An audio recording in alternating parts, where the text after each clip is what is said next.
it's the next level.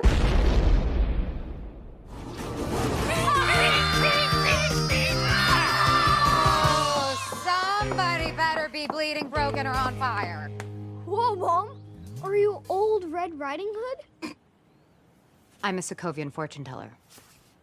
Wow, that is so Rad! lame. Lame. Worse than the costumes Mom made us the year we got typhus.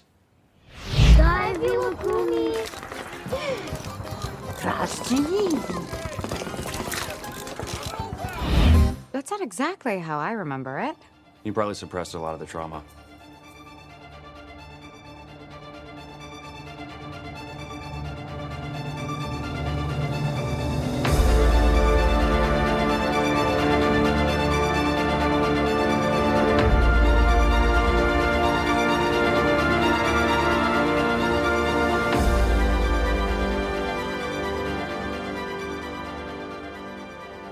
Welcome back to the show, panelists. I'm Mark.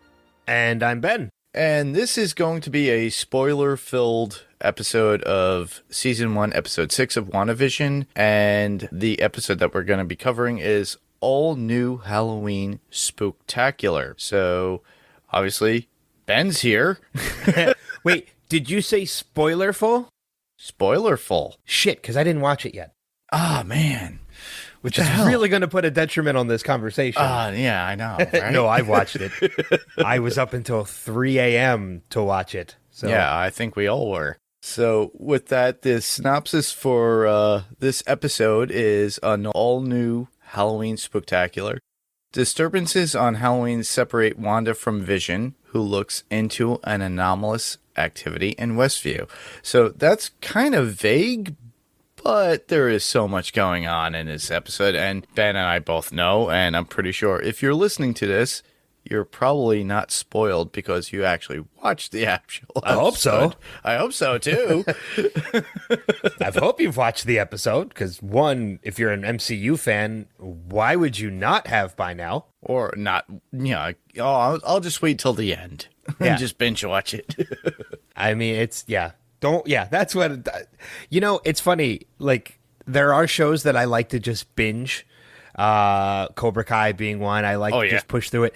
This one, as much as it pisses me off that we get left with cliffhangers at the end of every episode, I'm actually enjoying waiting.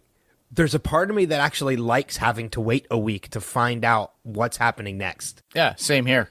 Yeah, it's kind of water cooler talk that we could actually talk about at work or with friends and just, what do we think? What do we speculate? And we just go on. And that's just it. Like, as you watch a show like this, when you watch the first episode, you wonder what's going on and you create theories in your mind as to what's happening. And then, the next episode, a theory could be tweaked slightly, and then you come up with new theories, or an old theory went out the door. When you binge something, your brain really just doesn't have the time to process all of that. It's literally on to the next episode until everything is revealed at the end.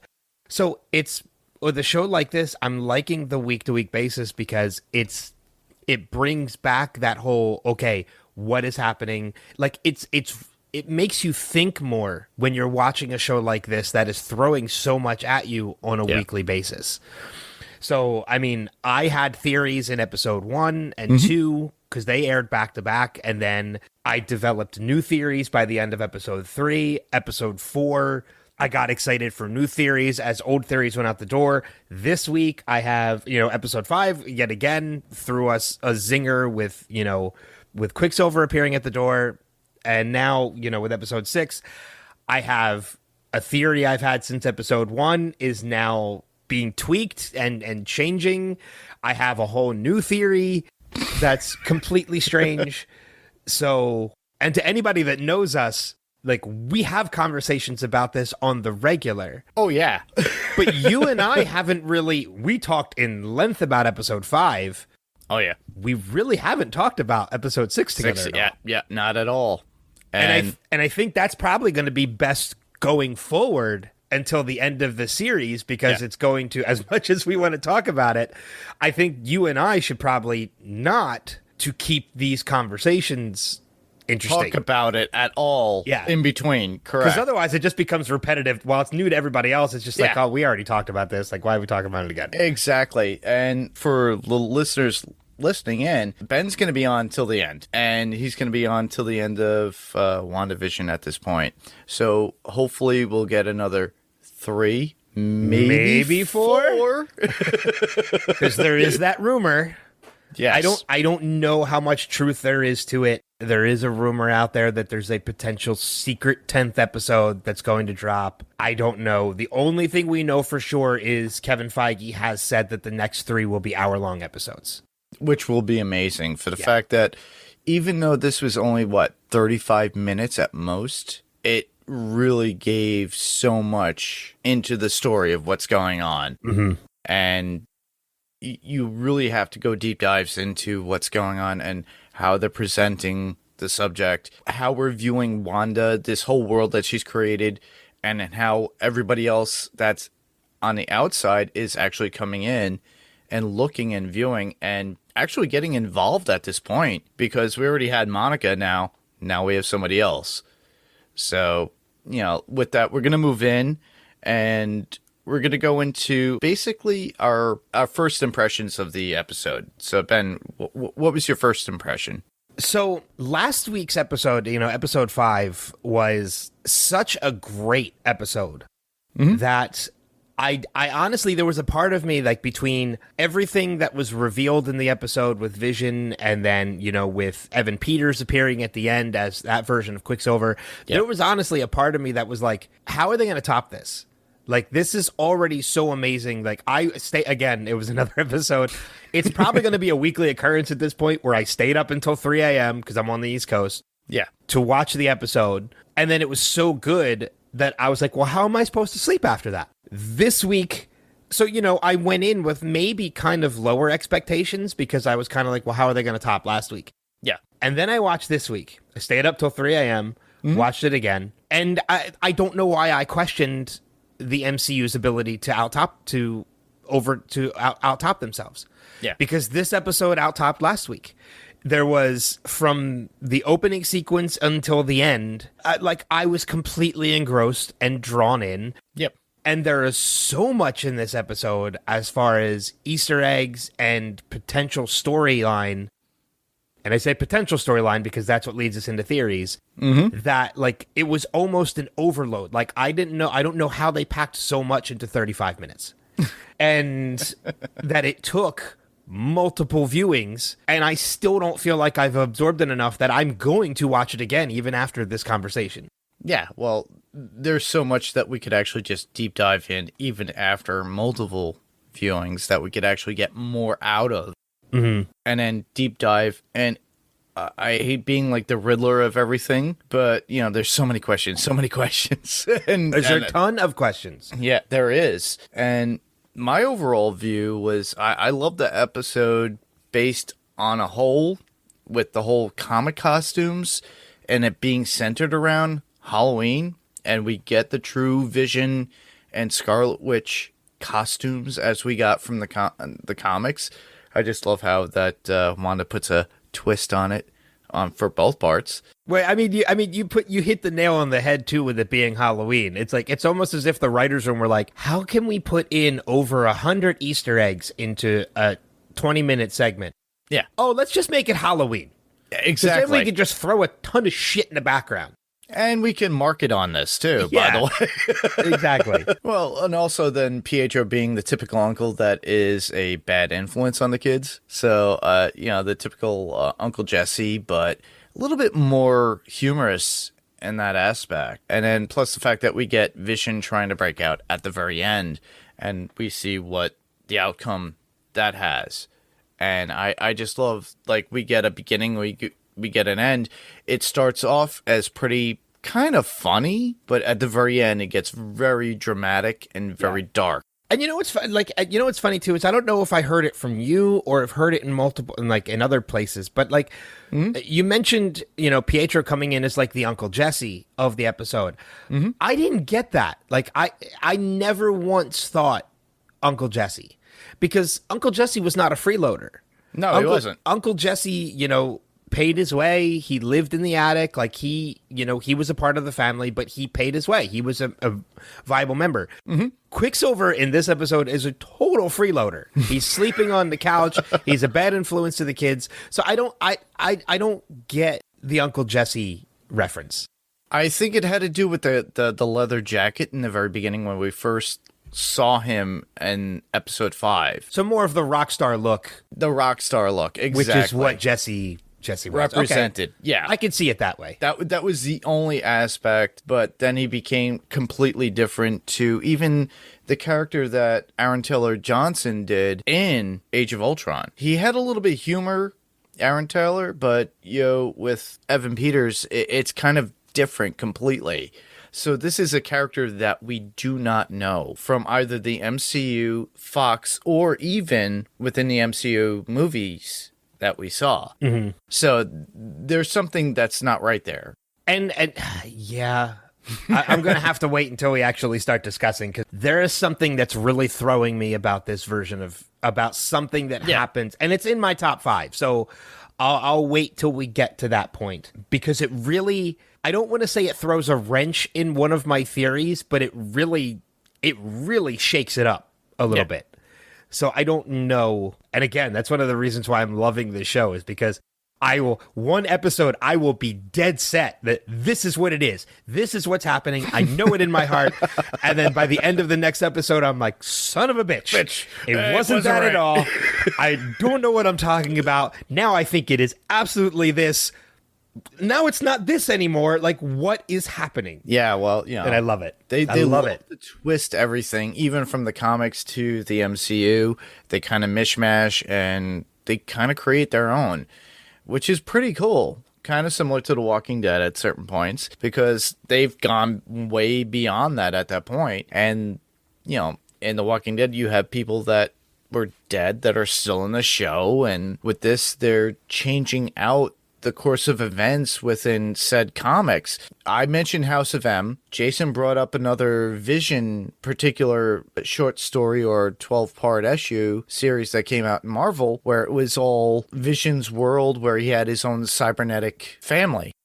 And they incorporated that within this said show. But I think this, honestly, I think we are in open realm at this point. Yeah, they're not pulling from one place. They're pulling from They're pulling from a bunch of different places for this. Yes, exactly.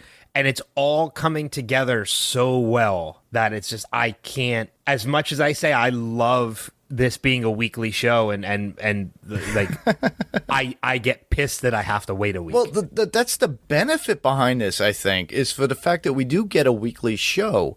In a sense, we're used to binging at this point with everything that's going on in this world.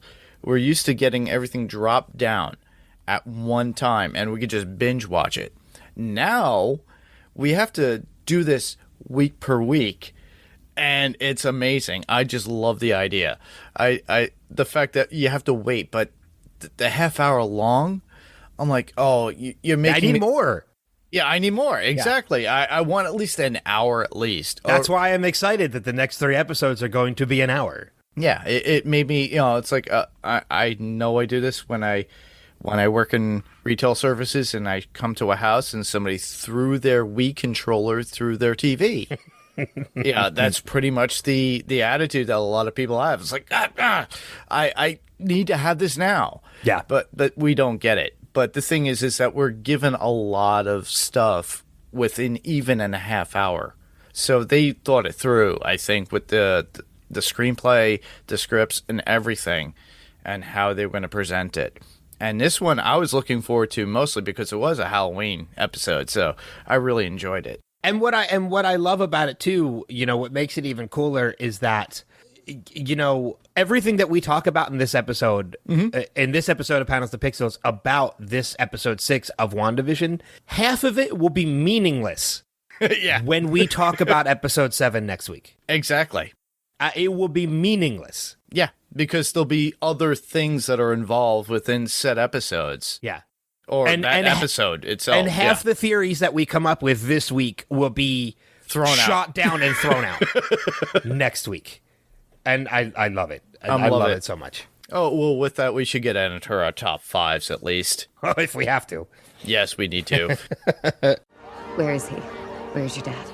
Hey, don't sweat it, sis. It's not like your dead husband can die twice. All right, you should go first. Well, I mean, you kind of touched on it a little bit already, and this one of my favorite things about this episode, and this isn't the theories or anything else, and I apologize because I haven't looked at your top 5, so I don't know what yours are. So if I have a feeling we're probably both going to be sharing a bunch of the top 5 for this, Or similar. Yeah. But yeah, I mean, you kind of touched on it already. The costumes in this episode are so fantastic. I mean, for anybody who is a comic book reader or a comic book fan, these are true geek out moments. Yes. From, Scarlet Witch showing her version of the comic book to Visions being nothing more than yellow spandex and green gym shorts, with a hood over top of him. Yeah. And a little cloth stone hanging in front of his forehead. Luchador wrestler. Yeah, which I love the fact that they said that, like, oh, I know how much you love luchador Mexican wrestlers. I'm like, oh, so that's how he's explaining why he's wearing spandex. Like, that's fantastic. Quicksilver sporting the light blue costume from it, Correct. even down to Wiccan. And like that is almost a spot-on Wiccan costume from the comic books. They've been doing that for the past 2 episodes because they've been putting in specific colors within. Yeah. Yes, within the series. So, listeners, if you want, you could actually look at the comics and look at the comparisons. You'll see color dressings within the kids that are in, and then you could see it. It's amazing. I just love the idea. Yeah. Exactly. I mean, the twins are looking. I mean, the only one who was not sporting his actual costume was, I think, Tommy. Right? Tommy is Speed. Tommy is Speed. Yeah. Tommy is Speed. Yeah. Sometimes I get them confused. I get Billy and Tommy confused. But Tommy wasn't sporting the Speed costume. He was sporting Pietro's similar outfit. Yes. Yeah. Which came in really cool when it turned out that he sported his abilities in this episode. Exactly. So I can see aesthetically why they kind of did it, but I mean, he was the only one that was missing his actual comic represented costume. Yes. But I was okay with it. Like Same here. It didn't bother me at all. I was really, honestly, out of all the costumes, Wanda's looked amazing. Oh, yeah. Visions was just fun. I mean, it looks like something someone would have put together to cosplay cheaply at a Comic-Con. Yeah, they got it from Joanne's Fabric, and they just created with a sewing machine and said, all right, here you go. Here's some makeup, and there you go. Yeah, it was a combination of Joanne Fabrics, Kohl's, and Party City. Yeah. To put together Vision's costume. But, I mean, Billy's Wiccan costume, like, that to me was like, he's Wiccan. Yeah, that is very representative, but we don't get that until the very end of the episode, too, where we get to see who he is. When we get to see his abilities. Yes, yeah. exactly. I mean, comic book readers already know who Billy is going to become. They already know he's going to be Wiccan. Yeah. But costume-wise, yeah, like the costumes were just amazing to me this episode. I had to start with that one just because it was just it was a true geek out moment for me in this episode seeing those costumes. All right, that was your number 5. So my number 5 will be the whole Malcolm in the Middle montage in the Yes. very beginning. I just love how the credits, that Pietro is represented as himself. How the whole beginning is pretty much like a Malcolm in the Middle episode. But, just lacking that whole Bryan Cranston, he really should have had made some sort of cameo as a neighbor or something. It would have been cool. But the fact that the way the kids introduce the episode and how they're talking and they're breaking that fourth wall. Mm-hmm. Yeah. And then next thing you know, they're talking about their uncle Pietro or Peter. That's like, oh, he even snores cool. And then he does the whole thing and he's speeding. He's showing his abilities within the first scene. And they're aware of it. The kids are really embracing it too, which is pretty cool. Well, I mean, even, that was another great geek out moment for me too, because I loved Malcolm in the Middle when it was on. And, And, seeing that opening and knowing within like the first 3 seconds of the opening, I'm like, oh my God, this is Malcolm in the Middle. Like, this is amazing. But even like not even just the opening and breaking the fourth wall, but the camera style of Very similar. Yeah. of the beginning of the episode. I mean, they kind of went away from it by the second half of the episode. But Yes. in the beginning parts, like that scene with Pietro lying on the couch pretending to be asleep with Billy and Tommy in the background, where it's clearly focused on both Pietro and Billy and Tommy with that little bit of blur in the middle. That's signature Malcolm in the Middle. Like, they experimented with that shooting style, and it actually, I mean, it had been used in movies before, but like that actually is a specific style of shooting that requires two different camera lenses when you shoot. And it hadn't been used in television until Malcolm in the Middle played with it. So for them to not only take the breaking the fourth wall and the opening, the style of the opening, but to also take the camera style and the shooting of the episode, like that to me is it's brilliance. Well, did ABC put out Malcolm in the Middle? That's a good question. No, I think Malcolm in the Middle was Fox. I could be completely wrong on that. I'm checking right now as we speak. That's fine. Yeah, I don't remember exactly who put that out. But then again, if you think about it, Disney owns Fox now. That's very, very true. It was a Fox network sitcom.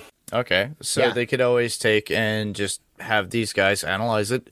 They've already bought Fox, and So Disney's... technically, they would own the rights to Malcolm in the Middle. Exactly, and anything and then how they filmed. So that's pretty cool. Which now makes me wish and hope they put it on Disney Plus at some point. Yeah, exactly. Because I want to go back and rewatch Malcolm in the Middle.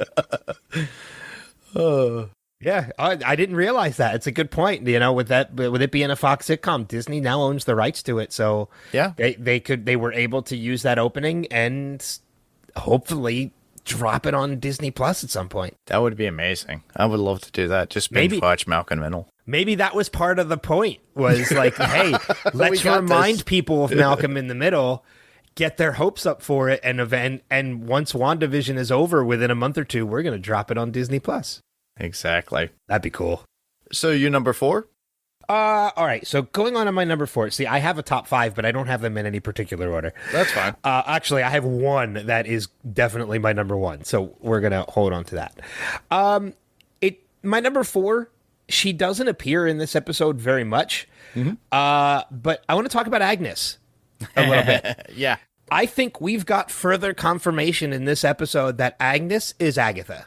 Really? I think Agnes is Agatha. There's a couple different little nuances? Easter egg, and nuances. The opening title sequence is one of them. When we with see the kids in the video camera montage, right? Yes. Okay. In the opening sequence, when we see Agatha, right. Agatha is revealed in the opening sequence as technically part of the family. She's in the house. She's in the opening credits, even though we only see her one time in the episode. In the opening credits, she is wearing purple. Her entire outfit is purple. You are correct. Agatha Harkness, her signature color in the comic books is purple. Not only that, but when we see her again at the end of the episode, when Vision wakens her, she's dressed like a witch. Mm-hmm. Her Halloween costume is a witch. That's what was a dead giveaway in the trailers, too, by the way. And she lets out a signature witch cackle, which, granted, Agatha Harkness is not that kind of a witch. She's more of the witch. Yeah. But they are hinting more and more and more that Agnes is a witch. Yes. And I just think it's further confirmation that she is going to end up being Agatha Harkness. Not to mention the fact that out of everybody on Sword's Wall, if people identified, she's not on there. Yeah, we mentioned that last week on the podcast when Jason and Paik and I brought that up. And everybody said, yeah, she's the only one that nobody had a license or identification to. So, yeah. Well, I also, correct me if I'm wrong, and I'm trying to remember the name of the character. The other character, I'll have it in 1 second because I'm looking it up. Go ahead. I completely forgot. But he's the one dressed as Frankenstein. Yeah, in Herb. This episode. Herb. Is Herb on the wall? What, like that's his goal is to be on the wall all the time when he was cutting through it that time? No. It went with the characters identified on Sword's wall. Yes, he was. So Herb is on the wall. Yes. Because Herb also kind of has that premonition that there's something going on. Yes, he does. Like Agatha. Or like Agnes, rather. Yeah. Where nobody else does. So I also think there's something going on with Herb, too. Or he was a plant, or he was maybe the person that was put in there by Sword. Oh, he could be the informant. There you go. Oh, I never put that together. That's we haven't heard anything about this informant because over the past 2 episodes they have not said anything about an informant that was put in isolation or whatever. He's Jimmy Woo's informant. Oh, I think that's a good call. Yeah. I think that's a good call. So that's the only thing I could get out of it, but Agatha is, I've been saying it from day one. She was always somebody that I thought was Agatha Harkness. Yeah, you've been saying that for a while. Yeah, but... And like I said, I just think this episode further confirms that. Okay. So that was my number 4. That was your number 4? Well, my number 4 would be Pietro was not like the Pietro we knew from the MCU. I already brought that up. He is really more comedic and points out a lot about Wanda in front of her, especially when Wanda brings up they brought up the whole Halloween. He goes, "Well, you're remembering it wrong, sis." When with the whole the fish in the bag and Yep. The diseases that were involved, and she goes, I don't know.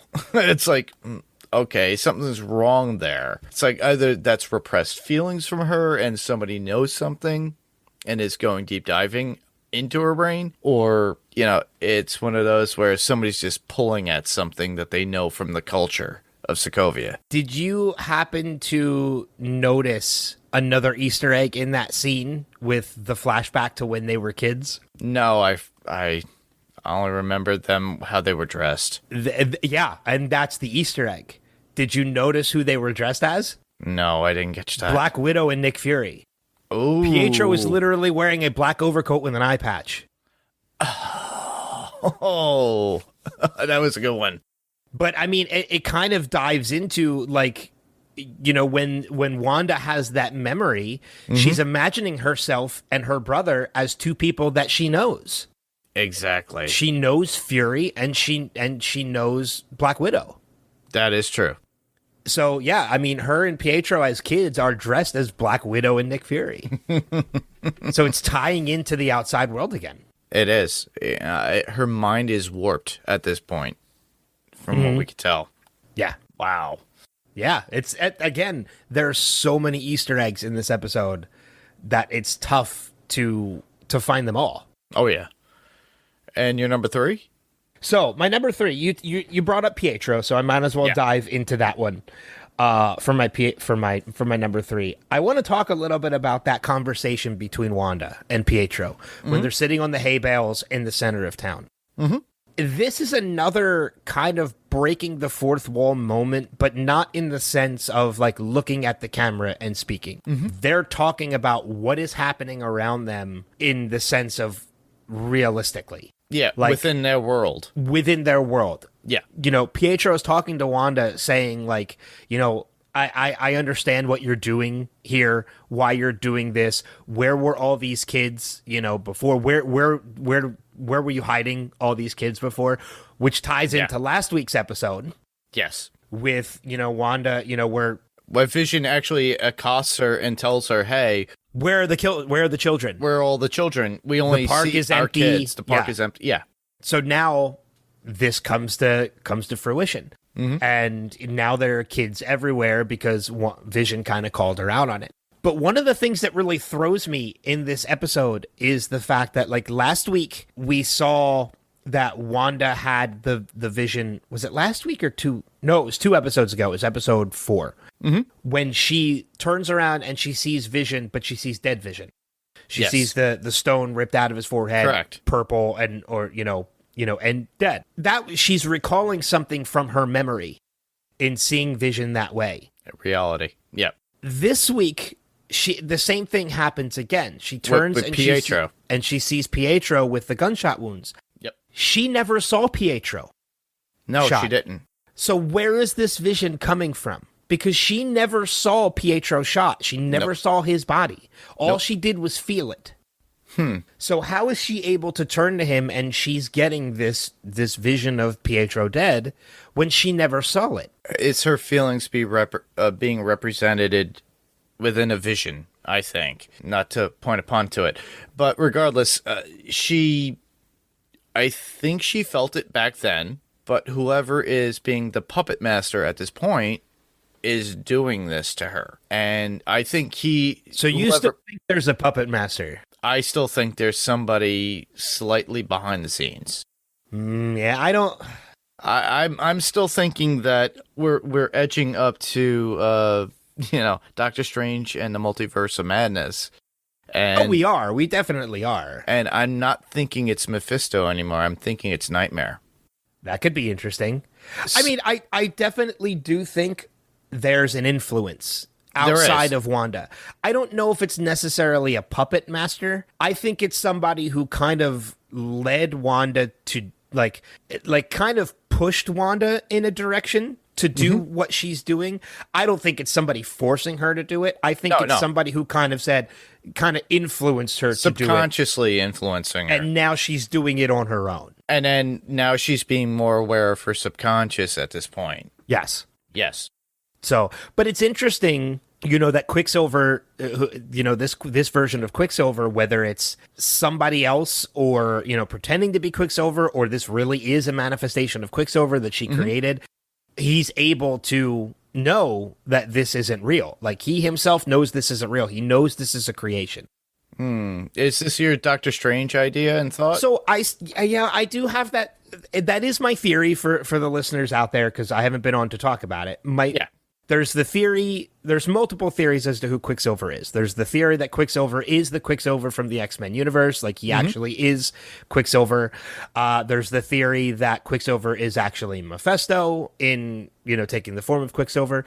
And then there's my theory, which is I think because of how this is going to tie into Doctor Strange and the Multiverse of Madness, and how in Spider-Man Far From Home, Fury reveals that Strange couldn't be there to help fight the elements because he's already on another mission. And we know WandaVision falls between Endgame and Spider-Man Far From Home. Yes. So my theory is that Quicksilver is actually Doctor Strange. I think he has gotten himself in there, and he's in there to help Wanda through whatever this is that she's going through. And by taking the form of Quicksilver. Yeah. I'm modifying my theory this week. There is a part of me that still thinks this could be Strange, because whoever this person is, again, knows that this is not reality. He knows that this is created. But here's where I'm modifying my theory. Every single person in there is an actual person. Yes. With the exception of Billy and Tommy. They are real. They're real now, but they were created by Wanda. Correct. Everybody else in there is an actual person. Even Vision. Because it's Vision's body. We know that from last week's episode. Exactly. This is actually Vision's body. Yes. So, which will lead me into another theory that is getting modified as my number one. So whoever Quicksilver is an actual person, whether it's somebody who entered the Hex or somebody who was already in the Hex. Wanda just formed Quicksilver around that person. Wanda is the one that made this person take the form of Quicksilver. So while I think there is still a possibility this could be Strange, what I think might have happened is, as we found out when the guy wearing the hazmat suit went in, turned into a beekeeper suit. Monica Rambeau went in her uniform, it turned into 70s clothes. I think Strange went in with the intention of being Aaron Taylor Hall's Doctor Strange or Quicksilver, but when he entered in, it's Wanda's subconscious that changed him into this version. Yeah. And to twist that, we also have the Fox universe, which could be an alternate universe. That's where he got the inception or idea or vision of what Quicksilver was or who Pietro was. So, this universe, that's what Pietro looks like. So I'm going to take the Evan Peters version, and he looks similar. He's got the hair, he's got the white hair and everything else, and he's got the jacket. But the thing is the fact that he expresses himself as, can a brother get a hug from his sister? So with that, I guess Strange kind of factored the wrong. Well, no, but that's what I'm saying. I think my theory is that he went in intending to be the MCU's version of Aaron Quicksilver. Taylor Johnson's version, but Wanda changed him. He didn't change himself into that. Okay. Because anybody who's familiar with Scarlet Witch in the comic books knows that Wanda is a constant in the multiverse. Oh, yes. In every version of the multiverse in the comics, There's something different. No. Yeah. Wanda is the constant. She's the constant, but everything else is different, though. Everything else is different. Yeah. Wanda is always the same. She's the same, but everybody else is different in appearance and looks and how Yes. they... Yeah. That people can look different in other multiverses, whereas Wanda, being a constant, always looks and is the same. Exactly. So I think the Fox universe definitely ties into this in that Wanda can pull from other universes. But again, I think because she's changing everything that comes in to the Hex, I think this is if my theory is right. We're probably going to find out next week in episode 7 that it's not Strange at all, because Strange will show up. So I know that. But if my theory is correct and this is Strange, I think there's a possibility he's wearing the face of Evan Peters because Wanda put that face on him. Yeah, and he's just trying to cater to her, but he said... He's going along with it. But but there's this one thing that I have to say. Okay. He goes, when they sit down at the, when they're by the hay, and he's loving and enjoying the whole Westview look and Halloween. And then, then later on he says, hey, don't sweat it, sis. It's not like your dead husband can die twice. And then boom. She knocks him back. And then she knocks him back. Do you think that's something that Strange would actually say? I absolutely think it's something he would say. Because Strange is a cocky asshole. I mean, look at some of the conversations we've seen him have with Tony and, with Bruce. Strange is a cocky asshole. Kind of like I Tony. think yeah, exactly. I think he very easily could have gotten a little caught up in it and said something completely cocky, and until Wanda knocks him for a loop. I absolutely think that's something he could have said. Wow. I don't think and that's the thing. I actually think that plays more into Strange's personality than it does Pietro's. I think so too, for the fact that the way he if you watch Doctor Strange, and listeners, this is homework. Go out there, watch Doctor Strange. Again. Because you could see his personality and how he talks to people. Maybe Ben is correct in this. And he probably is correcting me in the sense that is how Strange talks. Yeah. And that's, I got to give it to you. That is true. He comes off half-assed. Yeah. So again, I think that kind of plays more into Strange's personality than it does Pietro's. But the fact is we also knew in the last episode that an anomaly went in with no problem. And they were able to figure that out with Sword, saying, hey, something went in. And I think Strange is the only person that could really do it. Well, I mean, Strange has the ability pretty much to manifest himself anywhere. Exactly. Look at the end of Doctor Strange, following up with your homework. Strange is the one that was able to go. Actually, Strange was the one that was able to go into an alternate dimension to face Dormammu. Exactly. So if Strange can go into an alternate dimension, he can very easily get into the Hex. Which makes me think about this whole situation, because maybe the snap actually created a dimensional divide and then brought in other people, like maybe Mephisto, Nightmare, and all these other people. It's a possibility. And the fact that, that was what was running and circling around my head. I'm like, well, this just happened, weeks after the snap? back. Yeah. So who knows what Hulk had snapped and said, I want everybody back. Speaking of Dormammu, did you happen to see the Dormammu Halloween decoration on the lawn in the background of one of the scenes? I saw, yeah, it was There's a big, it's one of the big inflatable yeah. ones that looked very much like Dormammu in the background. But again, we talk about Easter eggs and what they mean. That could very easily be an Easter egg tying this more to Doctor Strange. Yeah, exactly. With his mind and his thoughts within Wanda's world, too. So I mean, again, that's my theory that this Quicksilver is actually Doctor Strange in there to help Wanda. Mm-hmm. I'm just going to follow up every theory I make with it's probably wrong, but I'm probably wrong, too, with Nightmare. It's a theory. I don't know. I mean, at this point, it's fun to theorize, but I'm along for the ride. Yeah, no matter what the result. Yeah. No matter what the result, I am along for the ride. But that was my number 3. Oh, okay. Was that conversation, and it was more along the lines of, my difference in theory about Quicksilver and Wanda having seen Quicksilver shot even though she hadn't seen it in actual reality. Yeah. Well, my number 3 would be that claymation commercial with the shark, with the kid, with the Yoplait. That traumatized a couple kids. Really? I know some people who were like, yeah, my kids were not about that. Wow. So, I mean, it's a claymation person turning into a skull. Yeah, exactly. It's a little dark. It is dark, but, this is not really...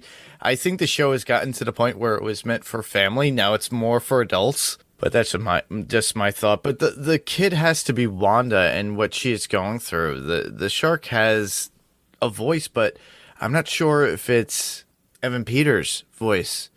It was kind of a weird voice. I couldn't distinctly get it. It could be the person that's manipulating him. And her symbolism is how she is trying to keep her reality, even though within TV symbolism of an idealistic home, it's basically consuming her. And this person that is playing a puppet master is basically doing that. They're consuming her to make their life a reality or whatever. So the voice of the shark wasn't played by anybody in particular. He's basically just a video game voice actor. Oh, okay. Who voiced the shark. So I don't think the voice of the shark meant anything. But as we've seen in past episodes, every commercial that we've seen up until this point is representative of something tragic in her Wanda's life. Yeah, like Sokovia with the Lagos paper towels. Yes. Yeah. Everything up until this point, the commercials are representative of something. They're basically a way for her subconscious to take a traumatic moment in her life and condense it down to a 30-second commercial. Just to help her move past it. So it's interesting because I don't know what this commercial is representative of. I really don't.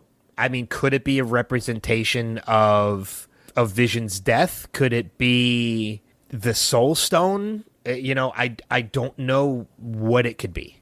Or it could be her, a representation of her, how she's constantly picking and trying to get this world of what she wants proper, but she just can't get it right. Or, I mean, it could be. I mean, if you look at the commercial itself, it's a yogurt commercial where the shark hands this boy a yogurt. And he can't open it and dies. I mean, maybe you're right. Maybe that's a representation of like, no matter how much Wanda tries to help herself, it's not going to work. Exactly. And then there's always that person that's always giving them something, Yeah. And they gave them, well, all these people, this world. I'm not going to say Pietro because I think we kind of figured out the idea that it's strange. Well, I don't know if we figured out that it's strange. It's just there are things that kind of play into that theory. Exactly. Yeah.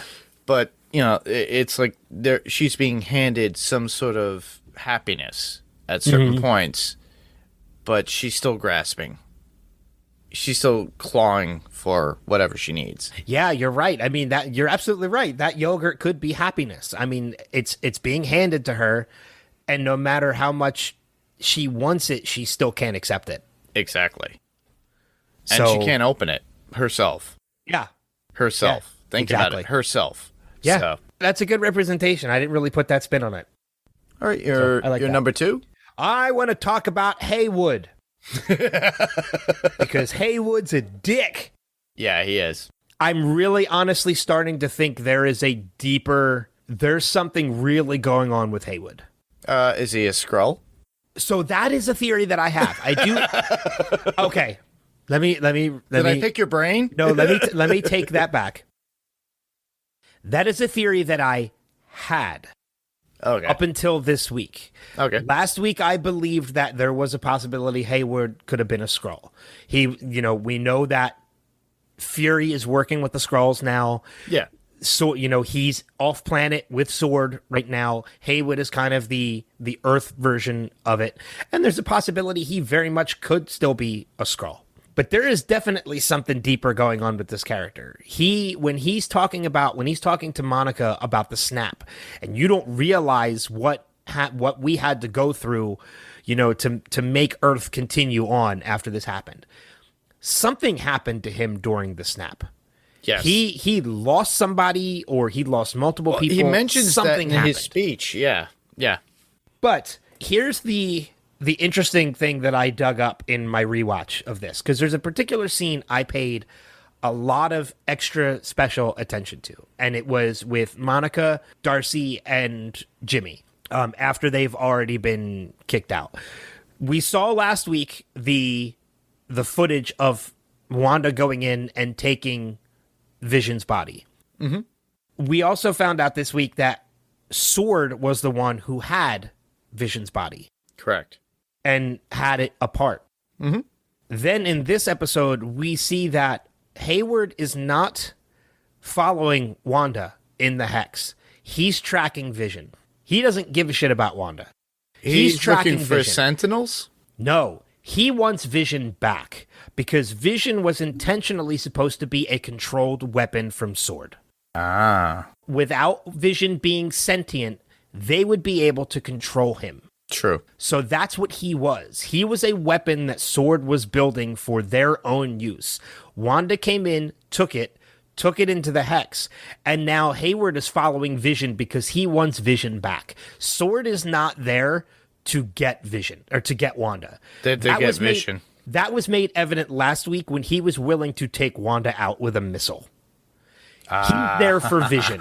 His priority is Vision. He wants his weapon back.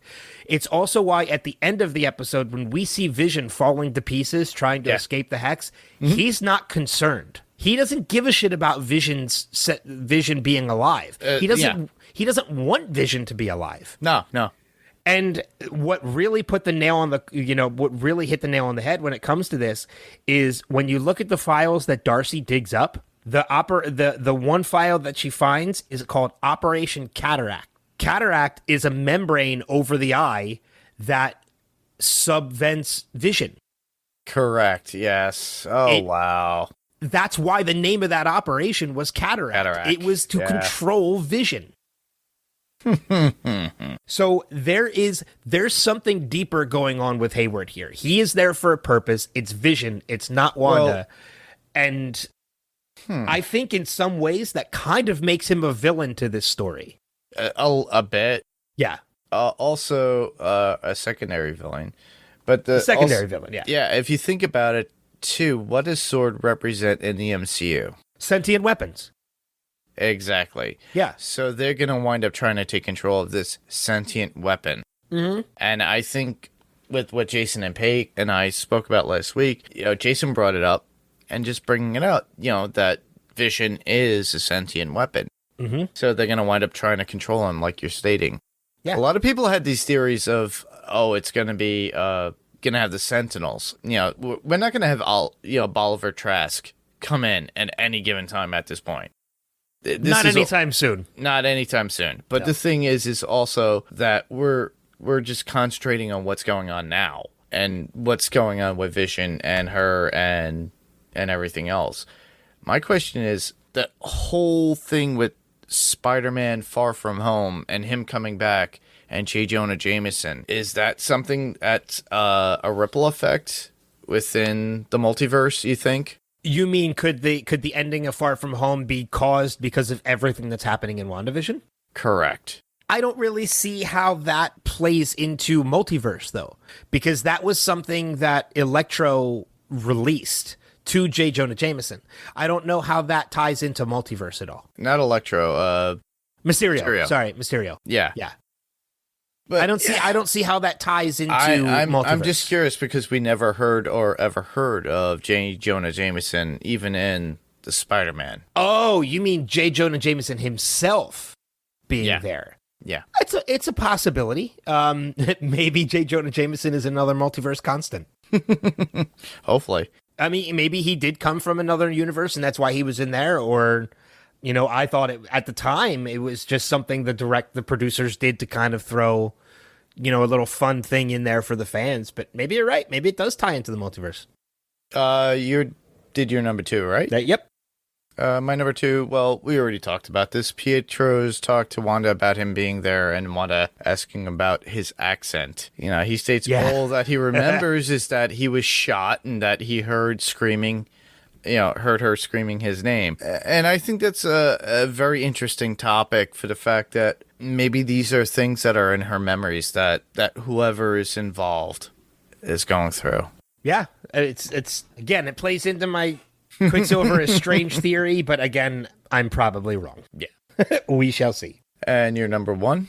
So, my number 1, and I have to preface this because, again, this is my first time being on for WandaVision, so you know this theory of mine, but not everybody else does. My theory of this is that, my original theory of this, is that by the end of this series, Vision will be very much alive. He's going to walk out of the Hex because his consciousness was transferred into Wanda through the means of her destroying the Soul Stone, or the Mind Stone. Mm-hmm. And by the end of it, he was going to be restored and he was going to be able to walk out of the Hex, no problem. Yeah, I'm changing that. Because we saw what happened when Vision tried to walk out of the Hex. Yes. And it didn't exactly work out in his best favor. Nope. But I'm also changing my theory in that I don't believe anymore that his consciousness existed in Wanda. I don't think it was transferred to Wanda. I don't think so either. I think it was still innate in his... No, I think his consciousness is gone. I think because if you think about it, everything that we've seen from the past couple episodes with Vision comprehending everything, and then even this week in his conversation with Agnes about how Agnes had to remind him, you don't remember the Avengers, you died. He doesn't remember any of that. Vision at this point is a golem for Wanda. Everything that Vision remembers and knows is what Wanda knows of Vision. It's Correct. not what she wants to Vision to know. It's everything that Wanda knows about Vision. So anything that Wanda doesn't know about Vision, with the exception of him dying, because she doesn't want him to know that. So it's a little bit of mix of both. It's what Wanda wants him to know, and it's what she knows of Wanda. Because Wanda doesn't know how Vision was created. Vision doesn't know where he came from because Wanda doesn't really know that because she came in later. She doesn't know all the details because Tony's the one that created him, not Wanda. Okay. I think everything that Vision knows is everything that Wanda knows. So if From Wanda within this world, yeah. Yes. So if Wanda doesn't know it about Vision, if it's something about Vision that Wanda doesn't know, Vision doesn't know it either. Correct. Okay. Because she's giving him these memories. She's giving him, but you can't give somebody a memory that they don't know themselves. Vision at this point is literally a golem of Vision. He's still not yet and I say not yet because I think he's going to be at some point. He's already creating his own life, his personality, his I still do think intuition. I still do think at the end of this, Vision is going to survive and be real, as do I think the children are going to be real. Yeah, but Vision won't be the same Vision we knew from before. He won't. Yeah, it kind of harkens back to the comic where Vision decided to shed anything that had to do with humanity. The Wonder Man thoughts that his brain was based upon, anything of his kids, his past history with Wanda, everything, and he became a white droid. That's all it was, and that's all he knew. Is just to be. And then he became a different character after that. But he was completely white. And that's we talked about that last week, which is pretty interesting. I think you're right in that respect. And it's not like that Vision's not going to be a part of what's going to happen later on in the Marvel or the MCU at this point. Yeah. So, I mean, it's just basically my number one is me modifying my theory. Mm-hmm. I still think that Vision is going to emerge from this and be, again, real in the MCU. Yeah. I just don't think he's going to be the Vision that we know. We knew. No. Yeah. No, he's going to be completely different. He's going to have to learn some things again. Yes. The life that he and Wanda had before this, he's not going to remember it. He doesn't remember it now. He's not going to remember Ultron. He's not going to remember Jarvis. He's not going to remember Tony. He's not going to remember Bruce. Yeah. Because all of them were part of what the original Vision was. Mm-hmm. And if you think about it too, with the whole hexadecimal thing, the Mind Stone was hexadecimal. A lot of the visions that we've gotten within the past few episodes had hexadecimal markings, even when they would look at Westview. Well, cause, I mean, and again, it kind of plays into something I had mentioned to you before too, is that in everything that Wanda is doing, you know, Vision was able to survive. He was created around the Mind Stone. Correct. And there were hints in Infinity War and Endgame that Vision could exist without the Mind Stone, but it never came to fruition. So they don't know really exactly how it's happening. He would just do a whole restart, I think. But in Wanda, the question remains now, because you can see the Mind Stone in his head. Mm-hmm. In recreating Vision's body and putting him back together and giving him a consciousness again in this world, is she in fact, and we do see the Mind Stone is in his head. Yeah, when is she recreating that Mind Stone? Is she recreating an Infinity Stone? I wouldn't be surprised. Would that also bring in the possibility that Thanos comes back? We could see Thanos again. I wouldn't be surprised at the very end. No, I don't think during WandaVision we're going to see Thanos, but it really, there are a lot of questions that are unanswered. There is. When it comes to this, that I really hope we get answers to. Yeah, we're acting like Jim Carrey and Batman Forever and going, have so many questions. Yeah. So my number one was basically, I just had to kind of revise my Vision theory because of things that happened in this episode. My last one, which would be number one, would be the Vision unable to get out of Westview, as you were talking about, without tearing him. But he starts to tear himself apart as he's going out. He's getting pulled back layer by layer, and even Darcy sees it and asks Sword to help, but they don't want to at that point. Because they don't want to get involved with Wanda, what's going on. But when Wanda is aware due to the kids and makes the wall larger and trapping others... Which I cannot wait to see who Darcy's going to become in this world. Exactly. Same here. I really can't. Which makes me think, too, because I have to go down to one of my notes regarding this. Well, wouldn't it be fun? Because, she goes into there... You start to see carnival stuff. Now, that's kind of reminiscent because we know Evan Peters was in... Oh, it's a circus. American Horror Story Freak Show. Remember that? And then on top of that, we got Killer Clowns from Outer Space. Well, see, I mean, I'm just looking into things, but I thought it was pretty funny. I think you might be diving a little too deep into things. I basically took it as in all the events of Sword being out there were basically a three-ring circus. Oh, and yeah. when the hex expanded, that's exactly what they became. They just turned them into that. Yeah, they became an actual circus. Yeah, because you saw the guys turn into clowns as they were running and stuff like that, and we see the actual military tents turn into circus tents, and I mean, I think it literally became a three-ring circus. Yeah, when she pushed the hex back.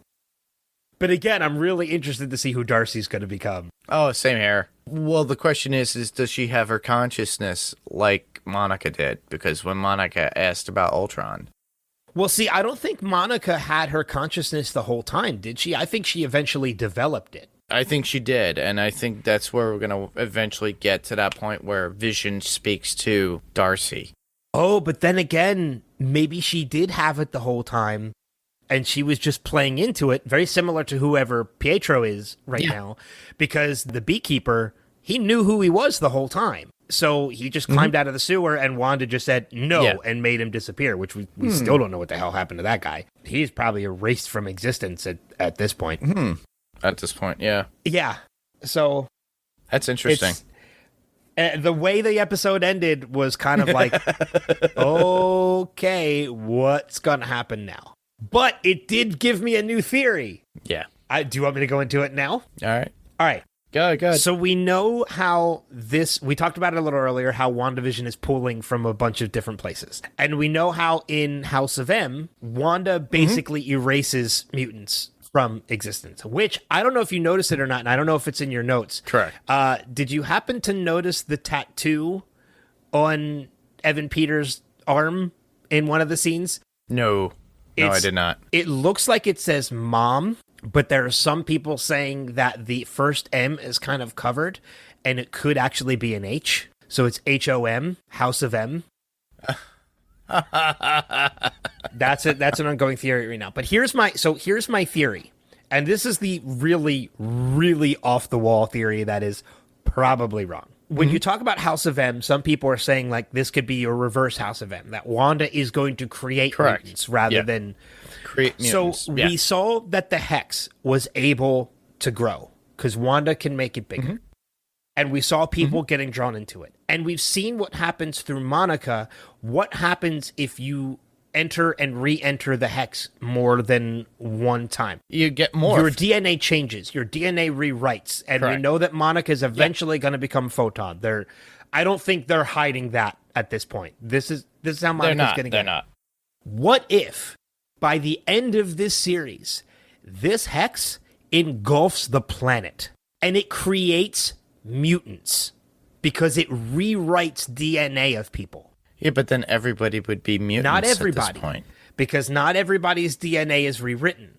It only happens if you're again, it's a weird theory, but I'm just saying like what if this grows even bigger to the point where it creates, or maybe it's just the country, or it creates a whole new world. What if all I'm saying is like, what if this Hex grows even bigger and in its growth somehow creates mutants because it rewrites people? I wouldn't be surprised for the fact that, they're going to need more help. Because we do know that Monica's quote-unquote guy, I hope we're going to meet this next episode because that's where they're on their way there to now. And we know the ongoing theory right now, or the most popular one, is that it's Reed Richards. Yes. So what if this Hex growing and engulfing them creates Reed Richards? Or Mr. Fantastic. Or creates Mr. Fantastic, yeah. Sue Storms.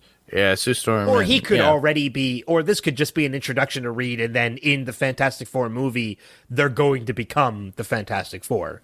Eventually, because of an anomaly. So, because that would be a little weird if they changed the origin of the Fantastic Four. Oh, yeah. Leave that to the Fantastic Four movie to create them. Because we saw what happens when you change the origin of the Fantastic Four in the last Fantastic Four movie. The last one with Michael B. Jordan, where they got drunk and just happened to be... No, we don't talk about that. That one doesn't exist. That's what I mean. That's what we see what happens when you change the origin of the Fantastic Four. Your movie bombs. So hopefully, I have no doubt that Feige and the rest of the team at Marvel will be. This will be a fantastic new iteration of the Fantastic Four. That it definitely will be. But like again, my theory was just that what if this growth in the Hex can create mutants somehow? I don't know how, but it's just a theory. All right, well, we should move on to notes. Do you have any? I only have a couple. I kind of fit most of my notes in. I talked about the Hex creating mutants. I talked about Monica's guy. I loved that the movies on the marquee at the movie theater were The Incredibles and The Plant and the Parent Trap. The Incredibles obviously being about a family of superheroes, which turns out to be the case in this one.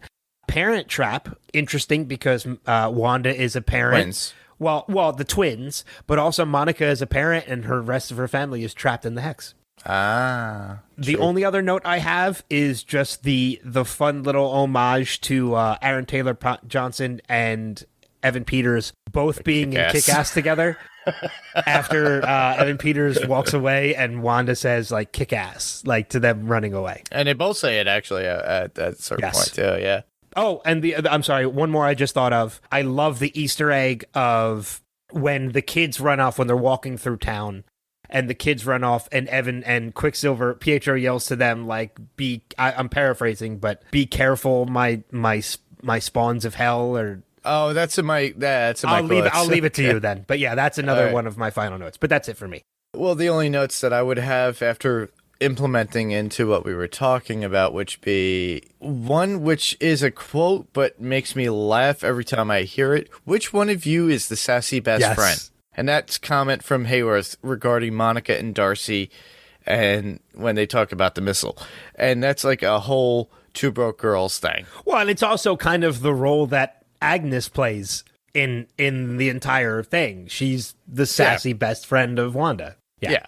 And then the next one, well, this is something that you and I would both love if it ever happened. Wouldn't it be fun if Asian Jim was approached by Jim Halper in the next episode to talk about the events? Because the guy who plays Jimmy Woo plays Asian Jim in The Office. In an episode of The Office. And we got John Krasinski on the show. Well, maybe John Krasinski could be Reed. And I know that's the biggest fan casting right now. It's John Krasinski and Emily Blunt as Reed and Sue. It would be fun though if Reed Richards does in fact turn out to be Monica's guy. It is John Krasinski who has been secretly cast already at this point. Oh yeah, and when the two of them see each other, they just kind of give each other like a glance, like they know each other from somewhere. Camera, yeah, that would be fantastic. That would be amazing. All right, well, that's all I had for notes. We can move on to quotes, and the one that I had would be Wanda saying, "Someone should be bleeding or going on fire," and that's after Pietro catching the kids, waking him up as if he was a vampire. Yeah. So, and then the one that you were talking about was unleash hell demon spawn, that's it. And then Pietro when they were ready to go trick or treating. Well, that's also kind of an Easter egg to Mephisto. Because Correct. Tommy and Billy are indeed they're not demon spawn. They are demon spawn of Mephisto in a version of the comic. Correct. They're not always that way, but in a version of the comic they are. Yeah. And you had a couple. No, that's really all of mine. I pretty much covered everything I had. Oh, the last one I would have would be a quote, and it's pretty funny. It's from Darcy when she gets engulfed by the shield. She pulls a fury. She goes, "Oh, fudge." Yeah. And that's when she's being consumed. It just reminds me and gave me that thought of A Christmas Story. Well, does she say fudge or does she actually curse? No, she says fudge. Does she? Because somewhere I read somewhere that she actually curses. Oh, what I got on Disney Marvel or Disney Plus. Oh, you know what? It would have to be fudge because they're not going to let somebody drop the F-bomb in a Disney Plus series. Exactly. Yeah. So I was like, the first thing I thought, Christmas Story. Well, what's after Halloween? You got Thanksgiving, you got Christmas. That would be fun. That'd be a fun little Easter egg. It'd be a funny idea. Yeah. Well, with that, we're approaching towards our end, but we got some feedback for last week's episode. So, Ben, you want to take this away? Eric actually sent out some feedback. Yeah, I can read that for you. Eric Stipes says, "Hey guys, dang, Evan Peters, I lost my cool and started screaming for joy when I saw him in the doorway. Peters as Quicksilver and Michael Fassbender as Magneto were my favorite portrayals from the younger X-Men movies. As a fun quote, when we first meet Quicksilver in Days of Future Past, which is a damn near perfect movie in my opinion, I 100% agree, he is actually eating a red popsicle. This show, much like The Mandalorian, really rewards viewers for the more they know, even if it's just an Easter egg. Thank you guys for your great coverage of the show. I appreciate Mark's mentioning of storylines and references to the comics, as I am rereading and expanding my comic knowledge for this series myself. Keep up the great work." Well, thanks, Eric, for following with us. And I awesome. completely agree. I think Days of Future Past is pretty much a perfect. It's the closest you can get to a perfect X-Men movie. Oh, definitely. I love that movie. And I got the alternate version, too. And as much as I'm looking forward to seeing what the MCU is going to do with the X-Men, that movie sets a very high bar. Very high standard. Yes. Yeah, I agree. So with that, well, to keep you guys up to date, well, obviously you heard Ben and I covering this episode. So what we're doing now is we're keeping WandaVision and Snowpiercer separate per episode. So there will be individual episodes. So WandaVision will be a particular episode, and so will Snowpiercer with Steve and his guest. And as far as I know, that will be Kat. So we might have somebody else on if Paik actually knocks at the door and comes scratching again. And we'll have him on if he wants, or even Jason or any of our other friends. So just keep aware of that. So we'll be posting particular episode threads for each episode for WandaVision and Snowpiercer.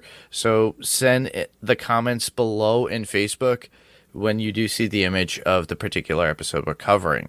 So keep that in mind. So with that, we're going to move on to podcast recommendations. So Ben, do you have any recommendations of people that you're listening to? Do they have to be our friends, or can they be anybody? Anybody. So I am listening to, there are two podcasts that I'm really into right now. One of them I just started yesterday, and it kind of ties into a little bit of an Easter, a little bit of a note that you had before. So for anybody familiar with The Office, Brian Baumgartner, who plays Kevin, actually just started a new podcast called The Office Deep Dive with Brian Baumgartner. And there's only 2 episodes out so far.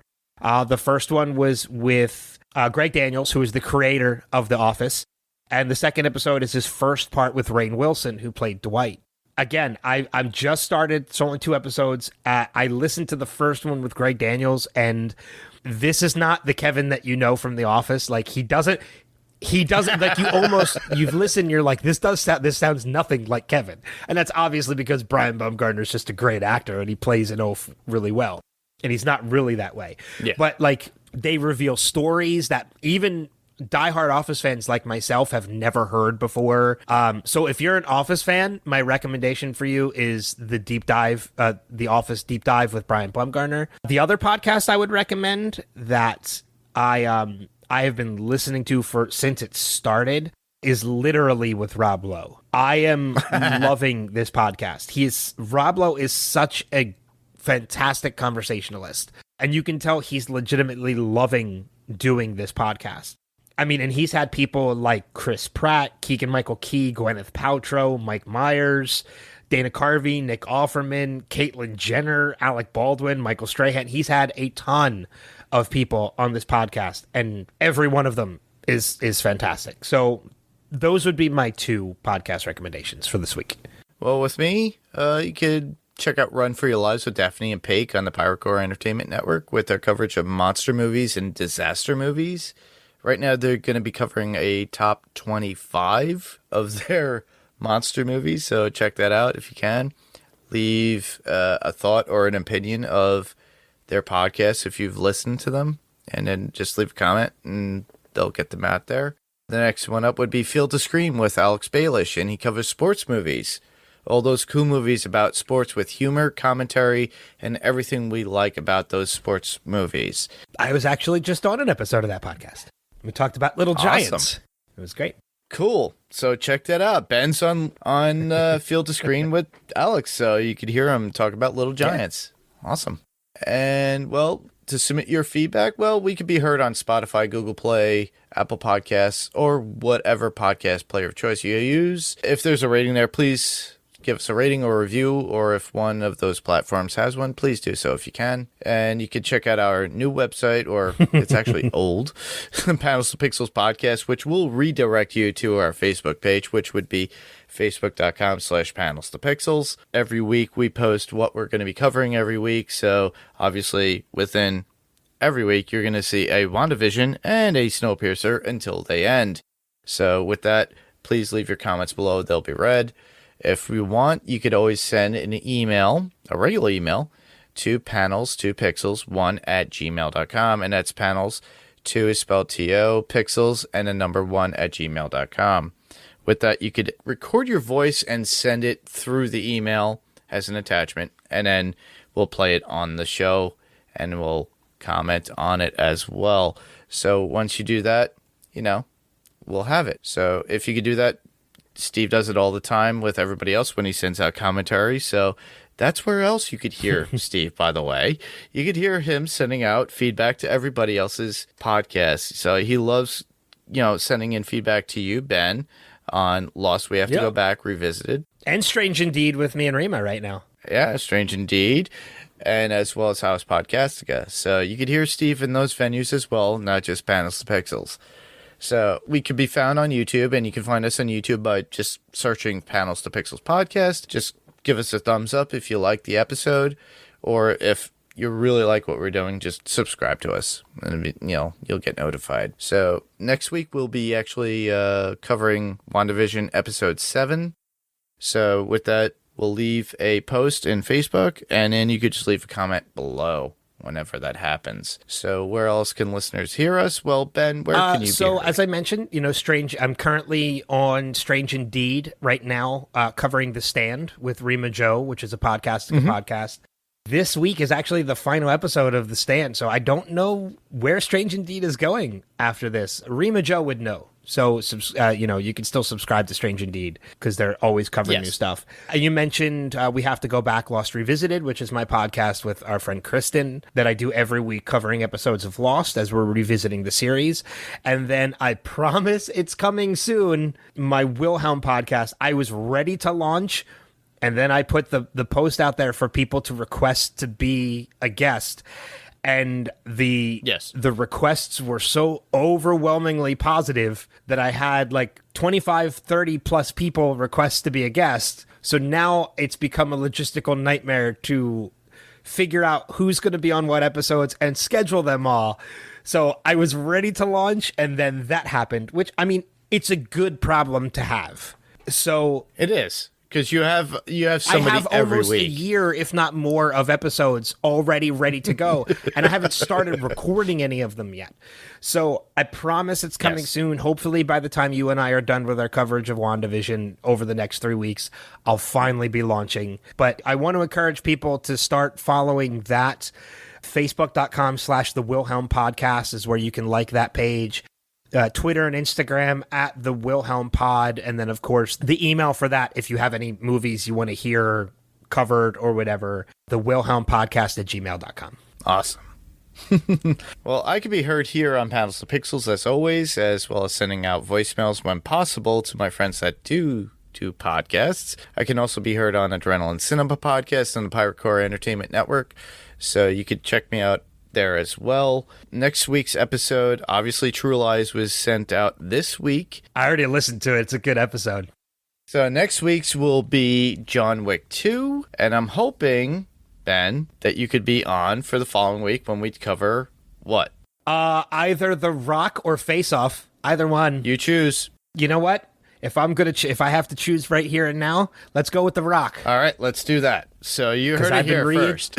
I've been really itching to watch that movie again anyway, and this would be the perfect opportunity to do it and then talk about it. All right, perfect. So you could hear me there as well. So I just want to thank everybody for listening and for Ben Beck being here on tonight's episode. So of course, I'm looking forward to the covering the rest of the series with you. And this was Panels to Pixels, and we'll see you on the next panel. Have a great day, everybody. Bye. Bye-bye.